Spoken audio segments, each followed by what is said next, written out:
जो सुनने वाले हो वो किसी को बताना मत, कोई मानेगा नहीं।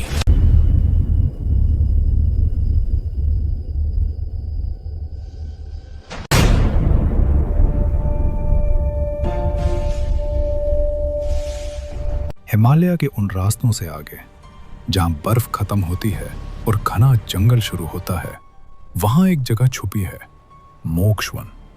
कहते हैं ये जगह मोक्ष देती नहीं, पर पहले इंसान को परखती है।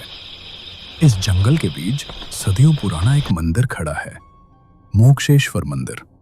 और मंदिर के बिल्कुल बगल में एक पेड़ जिसे लोग श्राप पेड़ कहते हैं। वो पेड़ जिसमें न पक्षी बैठते हैं न पत्ते हिलते हैं, क्योंकि कहा जाता है जो उस पेड़ के करीब गया उसकी आत्मा मोक्ष और श्राप के बीच कहीं अटक जाती है। आज की कहानी उसी मोक्ष वन से शुरू होती है।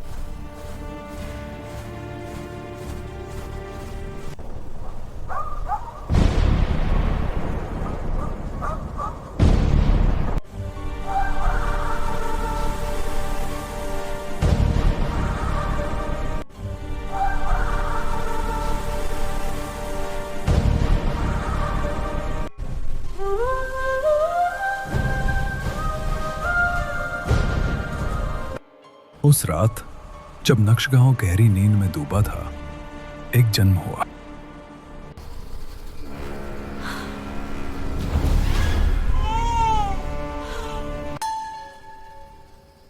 इस जन्म के साथ कोई श्राप जुड़ा है, ये मंगलिक है। ये साधारण जन्म नहीं, ये मंगलिक है।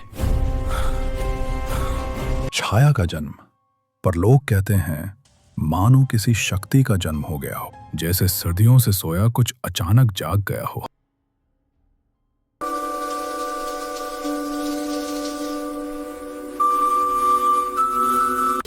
छाया का बचपन कभी बचपन जैसा था ही नहीं।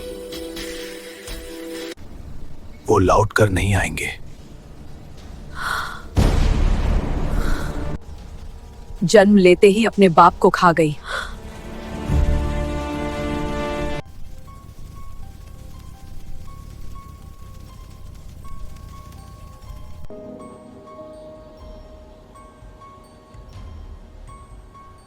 छाया की परछाई से भी गांव वाले दूर भागते थे, जैसे उसकी परछाई नहीं, कोई पुराना श्राप उनका पीछा कर लेगा।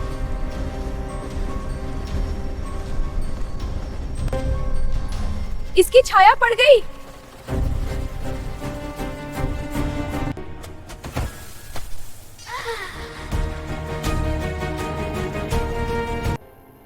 स्कूल, जहां बाकी बच्चों की जिंदगी में दोस्तियां जन्म लेती हैं, वहीं छाया के चारों ओर बस खामोशी घूमती रही।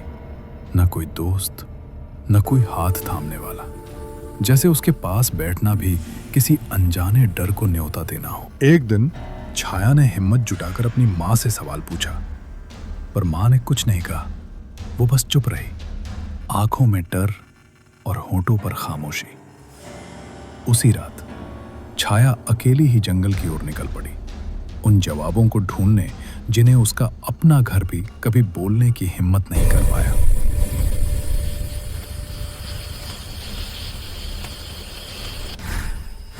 पहली बार छाया खुद जंगल के पास रुकी। अगर मैं इतनी बुरी हूँ तो मुझे यहाँ क्यों जिंदा रखा? तू अकेली इसलिए है क्योंकि तू अलग है। अगर मेरी जिंदगी श्राप है तो मुझे मुक्ति चाहिए।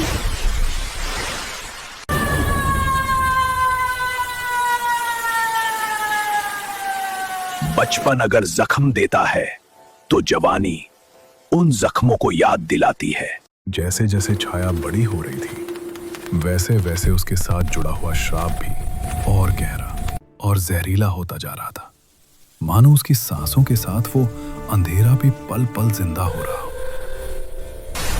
अगर इस लड़की ने यहां कदम रखा तो अनर्थ हो जाएगा।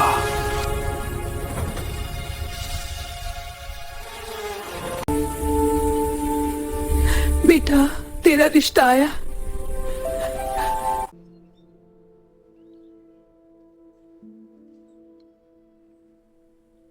तभी छाया के लिए रिश्ता आया। गांव को लगा शायद अब उसकी जिंदगी बदल जाएगी, पर छाया के साथ कभी कुछ अच्छा हो ही नहीं सकता। जो भी उसके करीब आया वो जिंदा लौटकर कभी घर नहीं पहुंचा।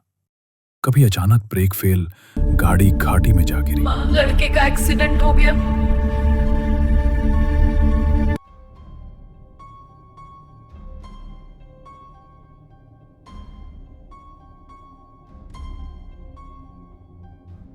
कभी एक चिंगारी पूरे घर को भस्म कर देती, कभी आदमी की सांसें ही बेवजह रुक जाती। गांव वाले कहते हैं छाया को छूना अपनी मौत को बुलाना है। छाया बड़ी हो रही थी और उसका श्राप उससे भी तेजी से बढ़ रहा था। हर बार किस्सा अलग पर अंजाम एक ही है। देखा, कहेगी ना उसकी किस्मत। भगवान, अब किसी का घर मत तोड़ना। उस रात छाया ने सिर्फ रिश्तों से नहीं, अपनी जवानी से भी मोह लिया। उसने खुद को शगुन से ज्यादा बोझ समझना शुरू कर दिया। मोक्ष वही है जहां दर्द छोड़ आते हैं। उस रात छाया ने सिर्फ रिश्तों से नहीं, मुझे किसी का सुख नहीं चाहिए, सिर्फ मुक्ति चाहिए। बेटा, शायद मैं ही पनौती हूँ। नहीं माँ, पनौती मैं हूँ। कल पंडित आ रहा है। क्यों माँ? बस कुंडली देखनी है। ये लड़की सिर्फ मांगलिक नहीं है, ये श्रापित है। इस श्राप का एक ही उपाय है। कौन सा श्राप? इसके जीवन पर एक पुरानी छाया है जो जम से इसके साथ बंधी हुई है। इस लड़की की शादी एक बहुत पुराने पेड़ से करनी होगी।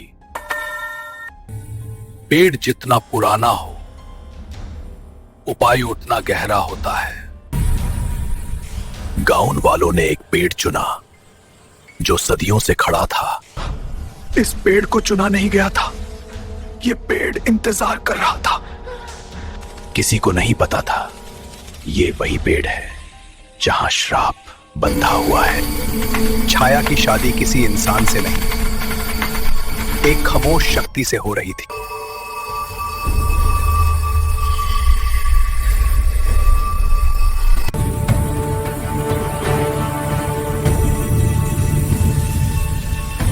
इस बंधन के साथ लड़की का श्राप पेड़ को सौंपा जाता है।